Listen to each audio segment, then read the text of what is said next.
آج ہم حضرت حلیمہ سعدیہ کی کہانی سنائیں گے۔ برکت، محبت اور ایمان کی داستان۔ یہ سب عورتیں مکہ کیوں آئی ہیں؟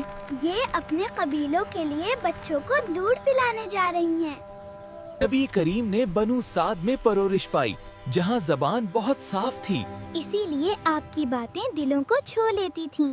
یہ عورت کتنی کمزور لگ رہی ہے۔ یہ حلیمہ ہے، خیر کی تلاش میں مکہ جا رہی ہے۔ کسی نے اس بچے کو کیوں نہیں لیا؟ سب کو دولت چاہیے تھی، کسی نے یتیمی میں برکت نہ دیکھی۔ وہ اسی یتیم بچے کو لینے جا رہی ہیں۔ شاید یہی ان کے نصیب کی خیر ہے۔ یہ عبد المطلب ہے، نبی کریم صلی اللہ علیہ وآلہ وسلم کے دادا۔ وہ حلیمہ سے بہت خوش ہیں۔ جیسے ہی انہوں نے بچے کو اٹھایا، روشنی پھیل گئی۔ یہ برکت کی شروعات ہے۔ دیکھو، ان کے چہرے پر خوشی ہے۔ نبی کریم صلی اللہ علیہ وآلہ وسلم کے آنے سے اونٹنی کا دودھ بھر گیا۔ یہ گدھی تو بہت تیز ہو گئی ہے۔ سوار بدل گیا ہے مریم، یہ برکت کی رفتار ہے۔ دیکھو، خشک زمین بھی سبز ہو گئی ہے۔ نبی کریم کی برکت سے ہر طرف خیر ہے۔ تب حیران ہیں، ان کی بکریاں زیادہ دودھ دیتی ہیں۔ اللہ جس کے ساتھ ہو اس کے رزق میں کمی نہیں ہوتی۔ 2 سال گزر گئے، برکت ختم نہیں ہوئی، جیسے ہر دن نیا تحفہ ہو۔ آمنہ اپنے بیٹے کو دیکھ کر بہت خوش ہیں۔ نبی کریم تندرست اور روشن نظر آ رہے ہیں۔ حلیمہ چاہتی ہیں نبی کریم صلی اللہ علیہ وسلم کچھ دن اور رہیں۔ آمنہ نے اجازت دے دی، برکتیں ابھی باقی ہیں، ہم واپس بنو سعد جا رہے ہیں۔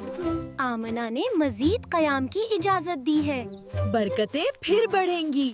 ان کے گھر میں رزق مسلسل بڑھ رہا ہے۔ ہر شام یہ برتن بھر جاتے ہیں۔ سب پوچھتے ہیں، تمہاری بکریاں اتنا دودھ کیوں دیتی ہیں؟ یہ نبی کریم صلی اللہ علیہ وآلہ وسلم کی برکت ہے۔ روز کا نظم ترتیب سے چل رہا ہے۔ ہر کام میں آسانی محسوس ہو رہی ہے۔ نور بوٹ، مجھے کچھ مختلف سا محسوس ہو رہا ہے۔ شاید کوئی اہم واقعہ قریب ہے۔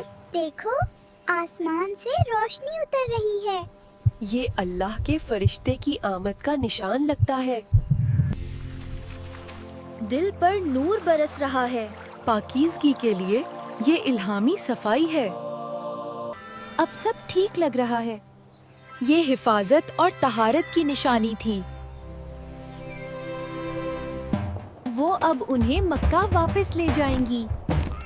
مناسب ہے کہ ماں کے پاس ہی رہیں۔ آمنہ اپنے بیٹے کو خوشی سے سینے سے لگاتی ہیں۔ گھر میں پھر سے رحمت کا احساس ہے۔ بڑے ہونے پر بھی نبی کریم صلی اللہ علیہ وسلم نے ان کی بہت عزت کی۔ آتے ہی چادر بچھا دی اور عزت دی۔ خدیجہ نے انہیں بکریاں اور اونٹنی دی۔ یہ شکر اور قدردانی کی ایک خوبصورت مثال ہے۔ وہ مدینہ میں وفات پائیں اور جنت البقیع میں مدفون ہوئیں۔ اللہ انہیں ہمیشہ کی راحت دے۔